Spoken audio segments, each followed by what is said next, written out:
The Collegian News is brought to you in part by Campus Recreation and Intramural Sports. The Career Services Office will host a Graduate and Professional Schools Fair from 10 a.m. to 2 p.m. October 21st in the Student Union Gran Salon.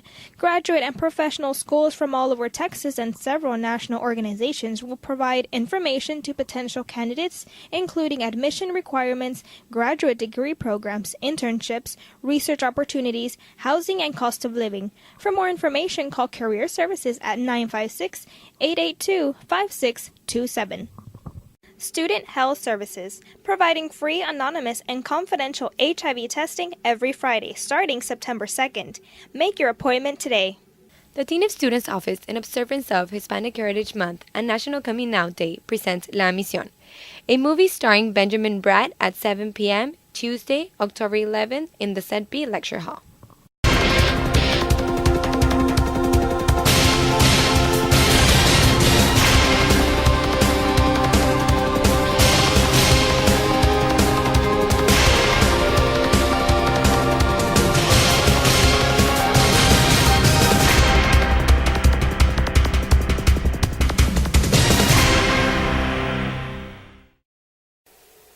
Hello, and welcome to another edition of the Collegian News. I'm Melissa Ramirez. And I'm Marlene Rodriguez. UT System Chancellor Francisco Cigarroa on Wednesday opened the Vista Summit, where local, state, and national leaders discussed ways to enhance the Rio Grande Valley's ability to impact the state and national economies. My co-anchor Marlene Rodriguez was there. State leaders gathered Wednesday and Thursday to share ideas on how to improve the economy and education of the Rio Grande Valley. Hosted by the University of Texas System on the UTB TSC campus, speakers such as UTB President Juliet B. Garcia, UT Pan American President Robert Nelson, President and CEO of the Federal Reserve Bank of Dallas Richard Fisher, and UT System Chancellor Francisco C. Cigarroa all spoke on the problems and possible solutions for the valley. Cigarroa opened the summit by explaining the mission of the conference and the significant role it could play in the valley's future. What we want to do is make sure that the next generation has better opportunities and a better quality of life than we have. Fisher spoke via videotape speech. He cited statistics on the number of Mexican Americans in the United States. He said more than 50 million Americans define themselves as Hispanic, which is up to 43% over the last decade. 50% of Texas public school children are Hispanic, but only 38% of our high school graduates are Hispanic.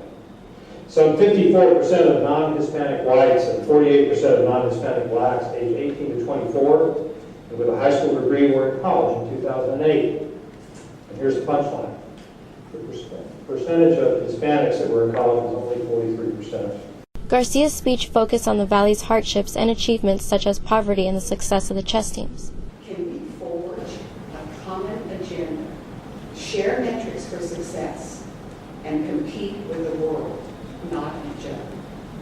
Can we take the model taught to us by the chess kids and apply it to the teaching of math, science, engineering, and health professions? Nelson presented his thoughts on how to address the problems in the valley. His speech centered on how, despite setbacks, students still succeed. It used to be called the Magic Valley. It was called the Magic Valley because you could grow anything here with the water. But that's not what the magic is in the valley. The magic in the valley is the people. Thursday, the leaders finished the two-day conference by emphasizing the need for a medical school in the valley. The panelists all agreed that the valley was in need of an emphasis on science, mathematics, engineering, and technology to improve the economic and health issues. It can be successful, it's been successful elsewhere, and we know how to do it, and it will make a difference.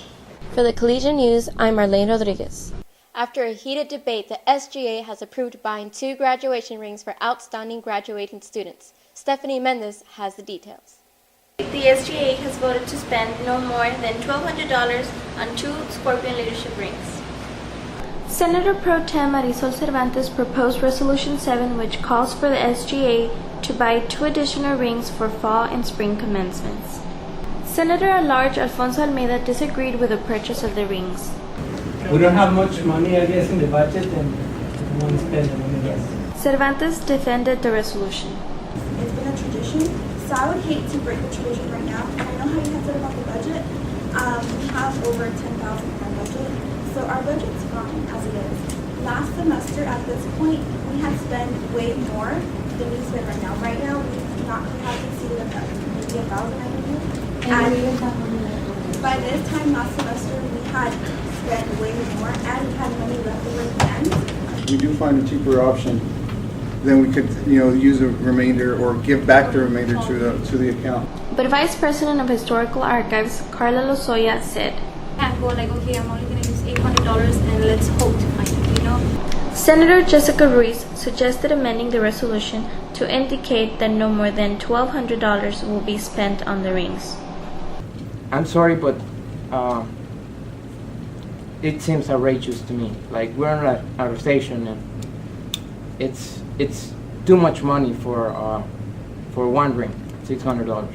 I know a lot of you are very smart, and I'm pretty sure you didn't complain when you got your big fat check for $400 that it was our outrageous amount to help you out on whatever you need. This is just a token of our gratitude for them to be there as leaders and taking charge on whatever it is that it was needed to be done here on campus. I don't see why we should make a big fuss about it. It's just gonna go to those who really deserve it. For the Collegian News, I'm Stephanie Mendes. More infrastructure improvements are planned for the Villanueva and FM 511-802 colonias. City Hall reporter Samantha Rees has the story.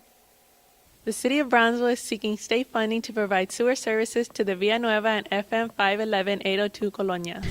Villanueva, a community of 200 residents, was annexed by Brownsville in 1999. FM 511-802 is not yet part of Brownsville, but state regulations require that the closest city must provide sewage services to the colonia, which has about 500 residents. The City Commission on Tuesday authorized staff to apply for grants and loans totaling $4 million for both projects from the Texas Water Development Board. Basically, part of the requirements for the Texas Water Development Board is a requirement resolution, because the Water Development Board will give them money, grant them money, but also some of it may be part of a loan. They're pledging the sewer fees once they extend the sewer service and people hook up. They're pledging the sewer fees collected from the residents to pay back any possible loans. In other business, the Commission recognized police officer Diana Martinez for her heroic actions. District 2 Commissioner Jessica Tetreault read the proclamation. Upon arriving at 5 Belinda Circle, discovered 11-year-old Luis Fernando Villar unconscious, showing no signs of life and apparently dead of accidental strangulation. Martinez succeeded in reviving the young boy, touching the heart of the commissioner. For the Collegian News, I'm Samantha Rees. And now, here's my co-anchor Marlene Rodriguez with this week's What's Your Beef? What issue do you have at campus right now? My main issue is students parking their cars on the street Jackson right here nearby. I think it's very dangerous because it causes people to not see and a lot of accidents to probably happen. I personally got in an accident because of it. And what can campus do about that? I think they can build more parking or probably build a 2-story parking somewhere. So it won't take up a lot of space, but there will still be a lot of parking there. Right now, the issue I have with this campus is the lack of physics tutoring. We have sufficient amount of tutors for calculus or general math courses, for composition, and even for Spanish. There are even more Spanish tutorings than physics. And I would believe that a lot of students are struggling with physics right now. It's because there's not enough tutors there for them. The hours are really so different that you can barely find any tutor. You may be lucky to even find a tutor for Friday. What issue do you have at campus right now? Actually, I don't have an issue with campus. I have a problem with the ignorant, uneducated students here at UTB who complain about parking. And there's plenty of parking, you just have to get here early. And if you can't get here early, the university library over there's plenty of parking spots way back there. And they expect valet parking. If you want valet parking, go to a restaurant or go to the mall. But this isn't about getting here at 5 till class and trying to find a parking spot right next to the building you want to get a parking spot at. Among the many student organizations on campus is Change. My co-anchor Marlene Rodriguez tells us about them. Hi, welcome to another edition of Club Spotlight. I'm here with Change Club President David Hernandez, Vice President Nikhil Alabine, and Treasurer Audra Pancoast. David, can you tell us what is the purpose of the club? The purpose of change is to promote a gay-friendly environment on campus, to advocate for gay rights, and to have a place where LGBT students can come and feel comfortable and relate to one another. Change stands for Communities Handling the Advancement and Networking of Gender Equity and participates in activities to help promote the awareness of issues among the GLBT community. We're actually doing a coming out week, which celebrates the many LGBT people in our community that have actually come out or want to come out, and that ends featuring our coming out monologues, and that's a really special event that we're hosting here as well. What are the dues for the club? The dues are $20 for the year, and we're actually meeting every Friday at Set B, 3rd floor at 6 p.m. That's it for Club Spotlight. I'm Marlene Rodriguez with the Collegian News. The UTB TSC women's and men's soccer team returned home this week to face Texas College. Alejandro Rivera joined the crowd at the Scorpion soccer field. UTB TSC women's soccer team defeated the Texas College 6-0 at Scorpion Soccer Field this Thursday. The Scorpions dominated the Steers from the whistle, led by forward Lara Luis's 3 goals. The victory moves the Scorpions to an overall record of 7-2-1 and 3-0 in conference. It also marks the 5th win in a row for the women, who have played great soccer, raking in 7 wins in their last 8 games, with their only loss coming to the number 10 ranked team. We are talking about everything, how we're playing, every day we're talking about that. So we are trying to be better every game, every single practice. We playing hard, we practice hard to be better. So 3 weeks ago I said, we are just starting. But now we're playing together. We are trying to play together. Everybody's helping everybody. That's why. Next week will be a tough test for the Scorpions as they face Texas A&M International University at 8 p.m. this Tuesday at Scorpion Soccer Field in a non-conference match.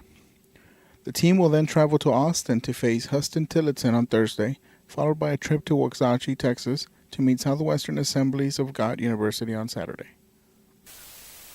UTB-TSC men's soccer team improved their conference score to 4-0-1 with a defeat of Texas College by a score of 6-1 at Scorpion Field.